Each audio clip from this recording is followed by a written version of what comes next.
Good evening, good morning, and good night. Welcome to Inappropriate Radio. It's your host, Tashana. Let's get into this. So, PSA, I am outside downtown. The VMAs are going on, so I apologize for any extracurricular background noise in advance. Actually, while I'm right here, before we even get into it, I'm going to move from where I'm sitting. But the topic is about the difference between delay and being on standby. In the spiritual community, there are a lot of different concepts and ideas that point to the idea of one being the idea of one being delayed. There's a major difference, although there are several similarities.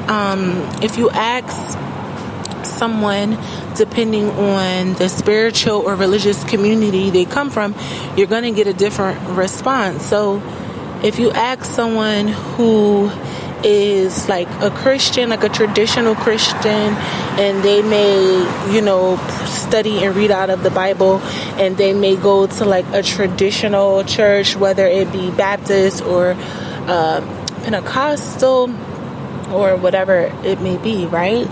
Now, the thing with that is that meaning is going to vary because of the belief system based on those religious groups, right?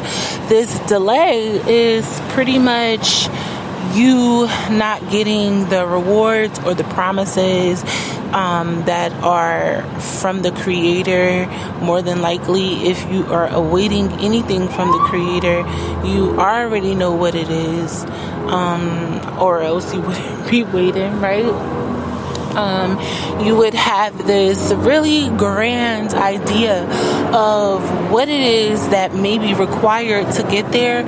You may be missing a few things, and you may need to try your best to figure out how you're going to get from one point to the other.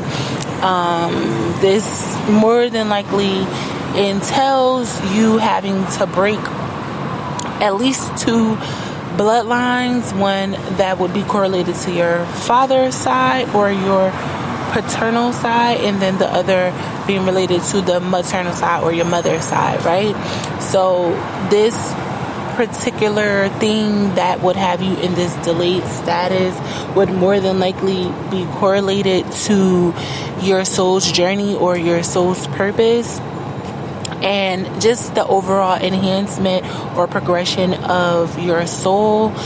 The concept of your soul or your spirit being able to be enhanced is, number one, based on your bloodline, right? Some bloodlines just automatically rank higher in the spiritual world because of the closeness of relations to certain spiritual deities or angels and things like that, right? Then when you start to pay attention to other beliefs, you'll start noticing as you go into like maybe the spiritual community, right, versus the Christian community. You may hear of things like witchcraft and voodoo being placed on a person, or someone sending the evil eye to have this person in this pending status, if you will, right? Then if you go over to Islam, you may not even hear of such a thing. Everything is based on the qada of Allah, right? Or a better way to say that is that God wrote everything, and everything happens the way that it is supposed to happen, right? So these are all ideas of being put in a status of not receiving what it is that you're supposed to be receiving, right? And sometimes what's required to get those things is not only based on you breaking a generational curse or pattern or enhancing your bloodline. Sometimes it just has everything to do with your ability to just get the job done, right? And that's why the Creator had chosen you to do whatever it is that is attached to the reward, right? Because there is no reward without works. So you would have to do a job in order to get paid, okay? Now, when you go over to standby, being on standby is slightly different. It is very different. But as far as the behavior related to it, it just requires patience and sitting still, as does delay. Now, this is where it gets tricky, because being delayed or held up, if you will, sometimes requires your action, okay? It requires you to do a little bit more, meaning breaking those curses, getting your habits in order, or your practices, whatever it is that you engage or indulge in that may be leading to the curses not being broken, whether it's addiction, whether it's your attitude, whether it's money, whether it's sex, lust, the Jezebel.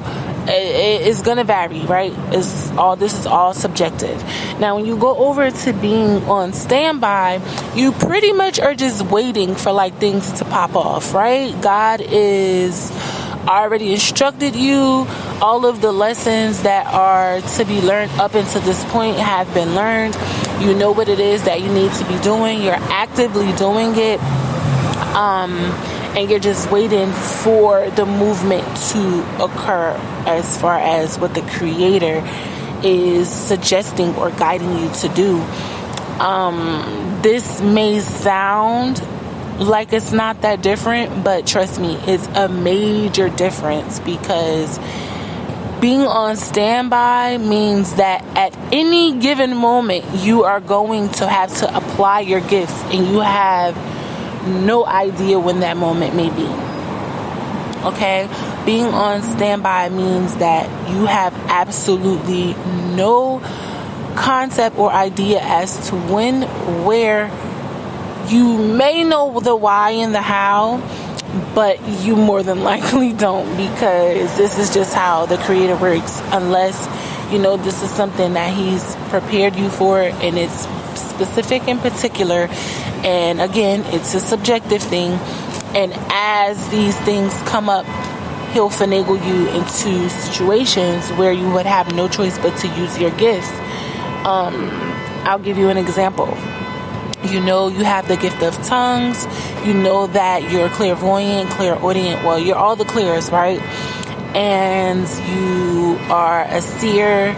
You intervene on other people's behalf, people who might not have as closest bond relationship with God as you, or an understanding of God in the spirit world, right? And then you can interpret dreams, right? Like, these are all just different gifts, but they're all gifts that comes from the Creator, and some people have all of them, right? We talked about that. So imagine being someone who is able, you have all those gifts, right? And God has been working with you. He's been shaping your attitude and your personality for where He's taking you. You may have even had some really crazy trials. And then you walk into a store, you are reminded of some dream that you've had, right? And then instantly you realize, oh my God, this dream is a sign that someone in here is about to fall out, pass out. I had the dream.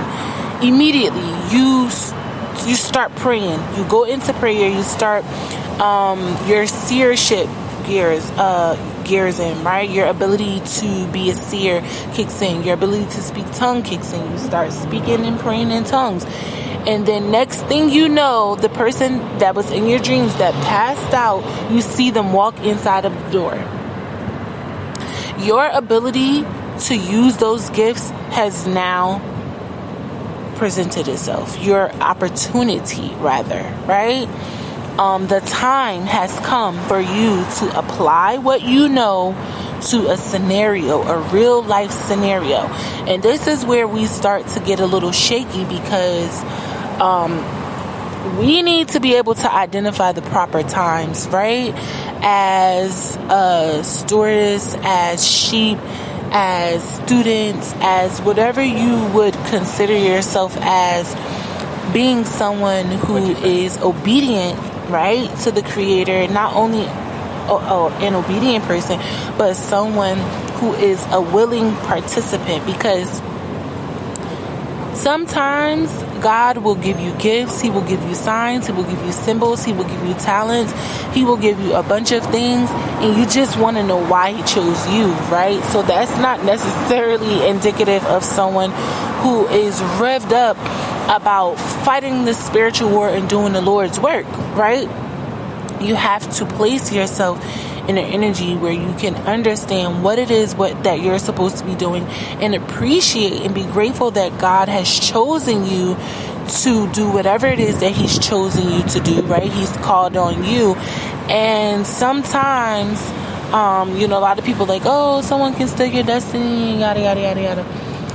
If God wants you to do something, it's you, right? That He decided, no doubt about it. You'll start seeing people with your ideas and your gifts going past and passing you by if you are disobedient, right? So this is where the disobedience comes in, because you can be obedient, you can be disobedient, but you can still be excited and happy and grateful and highly anticipating things that God may have for you, even if you're disobedient, right? This is not the same as being obedient and not even giving a damn about the gifts and the talents that the Creator has blessed you and endowed you with, right? Those are two different energies, and those are two different types.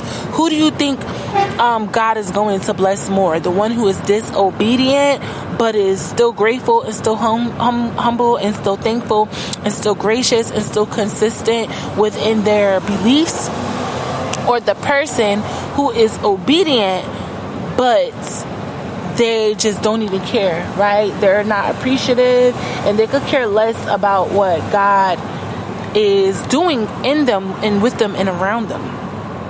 These are two different energies, but the overall concept is to understand that your spiritual status is going to vary depending on not just your obedience, but your ability to just be grateful for what God is giving you. You have to understand that it could have been anyone else, right? It could have been someone else, but it was you.